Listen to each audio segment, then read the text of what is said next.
नमस्कार, मी धनश्री शिंदे आपल्या धनश्रीज किचनमध्ये स्वागत करते। तर आज आपण बनवणार आहोत कैरीची चटणी।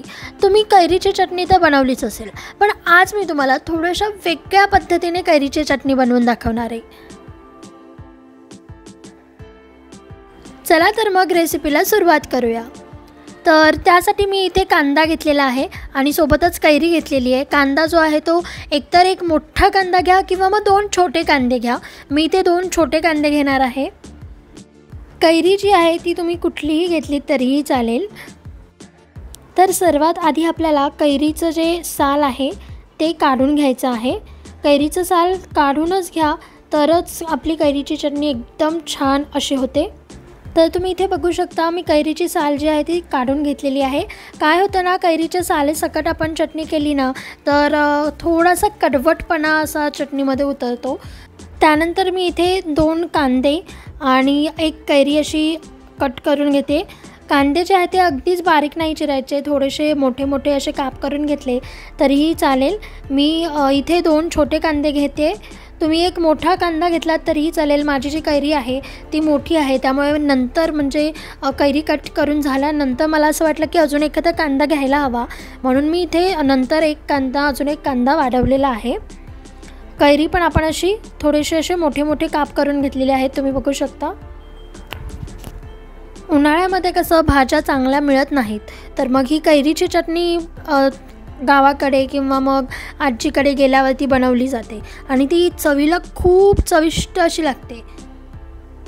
मी कैरीचे बऱ्याच रेसिपीज टाकलेल्या आहेत, तुम्ही जर कधी अजून बघितले नसतील तर नक्की जाऊन बघा। मेथांबा टाकलेला आहे, मुरांबा टाकलेला आहे, कैरीची चटणी वेगळ्या पद्धतीने सुद्धा टाकलेला आहे, तुम्ही नक्की चेक करा जाऊन। तर इथे आपलं कैरी आणि सोबतच कांदा दोन्हीही कट करून तयार आहे। तर इथे मी कढई गरम करायला ठेवलेली होती। कढई गरम झालेली आहे, त्यानंतर मी यामध्ये थोडेसे शेंगदाणे टाकून घेते। शेंगा जे आहेत ते आपल्याला छान असे भाजून घ्यायचे आहेत, न भाजता अजिबात नाही घ्यायचे, मग त्याची चव जी आहे ती चांगली नाही लागत। म्हणून शेंगा कधीही थोड्याशा भाजून मगच आपल्याला या चटणीमध्ये टाकायच्या आहेत। तर इथे शेंगा भाजून झालेल्या आहेत, काढून घेऊया। आणि आता आपल्याला काय करायचं आहे, आपण जी कट करून घेतलेली कैरी आहे ती या मिक्सरच्या भांड्यात टाकायची। मोठं असं मिक्सरचं भांडं घ्यायचं, म्हणजे जेणेकरून आपले सगळे इन्ग्रेडियंट्स त्यामध्ये बसतील। त्यानंतर 2 कांदे घेतलेले आहेत चिरून, ते टाकूयात। छोटे छोटे काप न करता असे मोठे मोठे काप केलेत तरीसुद्धा चालेल। भाजलेल्या शेंगा टाकायच्या आहेत। सोबतच मी इथे तिखटवाली हिरवी मिरची घेतलेली आहे। तुम्हाला जेवढं तिखट पाहिजे त्यानुसार तुम्ही हिरव्या मिरच्या कमी जास्त करू शकता। इथे तिखट मिरच्या आहेत म्हणून मी 3च घेतलेल्या आहेत। त्यानंतर थोडंसं गोडसाठी मी इथे गूळ घेतलेला आहे थोडासा, म्हणजे कसं आहे की आंबट तिखट गोड अशी एकदम मस्त चटणी अशी लागते। चवीनुसार मीठ आणि 4 ते 5 लसणाच्या पाकळ्या। आणि आता हे सगळं आपल्याला छान असं मिक्सरला बारीक करून घ्यायचं आहे।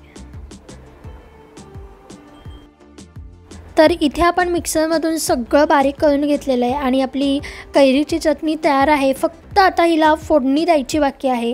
चला तर मग फोडणीची तयारी करूया।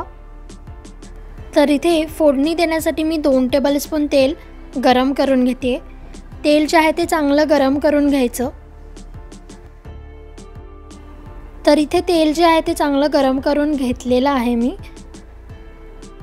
फोडणीसाठी मी इथे सर्वात आधी मोहरी टाकलेली आहे आणि मोहरी थोडीशी तडतडली की मग जिरे टाकायचे आणि सोबतच मी इथे हिंगसुद्धा टाकते।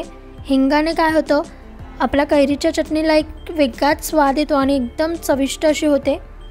थोडंसं मिक्स करून घ्यायचं।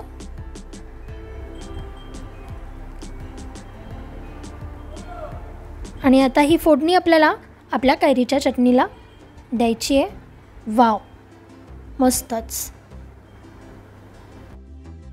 आणि आता सगळं एकदा छान असं मिक्स करून घेऊयात। वाव, एकदम खमंग अशी चटणी झालेली आहे. थोडीशी आंबट, थोडीशी तिखट आणि थोडीशी गोड अशी आपली ही कैरीची चटणी तयार आहे. थोडीशी वेगळ्या पद्धतीने मी तुम्हाला ही कैरीची चटणी यावेळेस दाखवली आहे.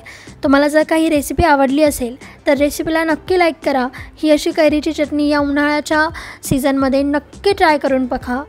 कशी होते मला कमेंट बॉक्समध्ये कळवा. आणि जर का रेसिपी आवडली तर रेसिपीला लाईक करा. अजून तुम्ही धनश्रीज किचनला सबस्क्राईब नसेल केलं, लगेचच जावा, सबस्क्राईब करा. त्यासोबतच बेल आयकॉनवरती क्लिक करायला विसरू नका. Bye bye. लवकरच भेटूयात नवीन रेसिपी घेऊन.